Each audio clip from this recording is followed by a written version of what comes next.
ஓம் நமச்சிவாயம் வாழ்க. மெக்கா நகர மக்களே, நான் ஒரு சித்தன்.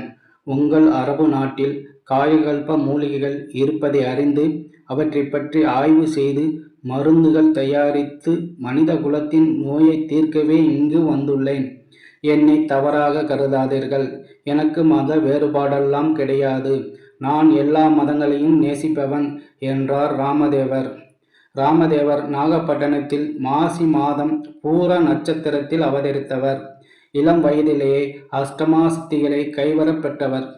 சில சித்தர்களே தங்கள் உடல் கிடைத்துவிட்டு ஆன்மாவை மட்டும் பல்வேறு இடங்களுக்கு அனுப்பி வைப்பார்கள். ஆங்காங்கு கிடைக்கும் உடலில் புகுந்து கொண்டு சேவை செய்வார்கள். ராமதேவர் மிகவும் வித்தியாசமானவர். முயற்சி முயற்சி முயற்சி, இதுவே அவரது தாரக மந்திரம். இந்த மந்திரத்துக்கு மாபெரும் பலன் கிடைத்துள்ளது. ராமதேவர் தன் உடலுடனே பிற தேசங்களுக்கு விரைவில் அடையும் சித்தியை பெற்றவர்.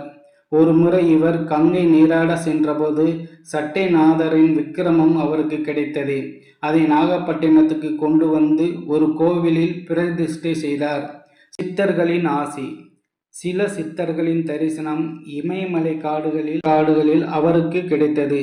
அவர்கள் ராமதேவரிடம், சித்தனே, நீ மெக்கா செல். அங்கே ஏராளமான காயகல்ப மூலிகைகள் இருக்கின்றன. அவற்றை ஆய்வு செய்து மருந்து தயாரித்து மக்களின் பிணி தீர்க்கும் உன்னதமான பணியை செய் என்று வற்புறுத்தினர். ராமதேவரின் மெக்கா பயணம். அவர்கள் கட்டளையை ஏற்று ராமதேவர் தன் சித்தியால் மெக்கா சென்றடைந்தார். புதியவர் ஒருவர் நம் நாட்டுக்கு வந்ததும் அரபு நாட்டு மக்கள் அவரை ஏற்க மறுத்தனர். அரபு நாட்டவரை தவிர மற்றவர்களுக்கு அங்கு தங்கு அனுமதி கிடையாது என்று கூறி அவரை திரும்பி விடும்படி எச்சரித்தனர். நான் எல்லா மதங்களையும் நேசிப்பவன் என்று அவர் அவர்களிடம் சொல்லவே, மிகவும் நல்லது. அப்படியானால் நீங்கள் எங்கள் மதத்தில் இணைந்திட வேண்டியதுதானே?